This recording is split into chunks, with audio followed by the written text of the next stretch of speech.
Signs of further escalation of the U.S. China trade war and weak economic data weighed on global markets on Friday, capping a volatile week that has pushed gold to its highest level in 6 years. "It has been a very volatile week," said Elwin de Groot, Rabobank's head of macro strategy. "Until recently, the market's view was that this trade war will be resolved, but clearly now the thinking is that maybe this is not the case and it could be accelerating from here," he said. Massey's gauge of stocks across the globe shed 0.53. Stock losses accelerated after U.S. President Donald Trump said he was not ready to make a deal with China and that the United States would continue to refrain from doing business with Huawei. Benchmark 10-year Treasury notes last fell Feb 32 in price to yield 1.7326, down from 1.715 late on Thursday. The Japanese currency rose as much as 0.4 against the dollar to 105.70 yen, nearly an 8-month high. The news about Huawei triggered the rise in the yen,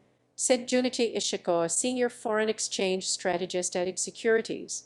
This is a reminder that the U.S. China trade dispute remains a risk, and this risk is not receding. Gold rose above $1,500, its highest in more than 6 years, en route to its best week since April 2016. "The trade spat is driving the market crazy," said Jigar Trivedi, commodities analyst at Mumbai-based Anand Ratha Shares.